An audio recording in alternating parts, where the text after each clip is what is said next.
Hi everyone, welcome back to my channel. In this video, I've come up with a new requirement where I have a date slicer where the start date of the date slicer should always show the start date of the current year by default. So today the current year is 2025, so the date should be 1st Jan 2025 as you can see here.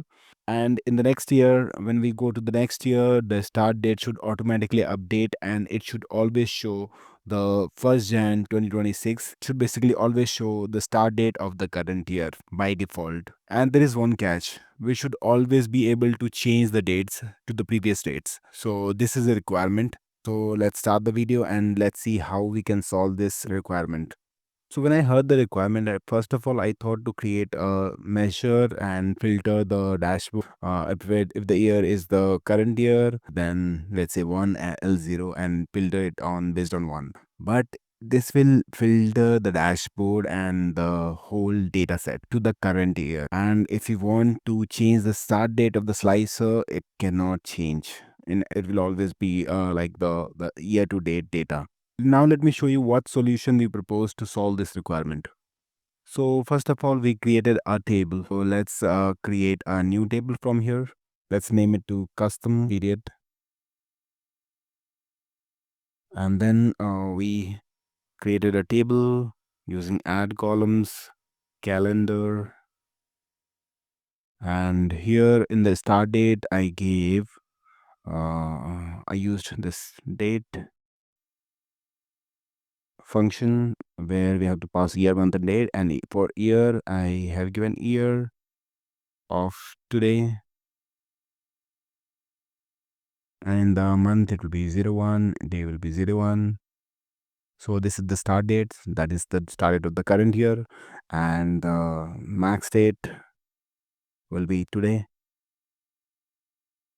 So this is the table inside the add column function, which has the dates from the start date of the current year till date. We can add a new column to this saying period. This period will be YTD, that is year to date. We can close the bracket. So this logic will give us a table having two columns. One will be the date column, which will have this date range from start date of the current year till today. And in the second column, the period column will have the values called YTD. Now I am going to add the same logic for the whole date ranges. So I'm going to use union here. Now let's copy this, comma, paste it. So in this, what I'm going to change is, so here we are going to change the calendar to function. So the start date of this will be minimum date from the date table. The end date is going to be maximum date from the date table. And the period, let's call it all dates and click on enter. So this is our custom period table.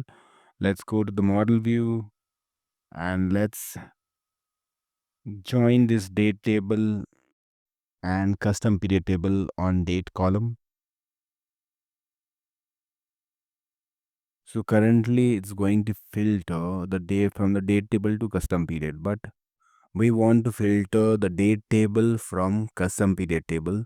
So let's change the cardinality to many to many. And now we get the direction of the filter. So I want custom period filters date table, which is fine. So let's save it. Now it's the custom period is filtering the date table. Let's go to the report view. And now what I'm going to do is I'm going to add a slicer to this page and add this period column. So the solution what we proposed is we will by default keep this YTD as selected. So currently it's not filtering the date slicer. To filter it, we'll have to let's go to format, edit interaction, and see the edit interaction is turned off. So let's turn it on. To filter custom period slicer, it's filtering the date slicer. What we suggested as a solution is we can create a slicer with two values, YTD and all dates, and keep the YTD as by default selected in the report.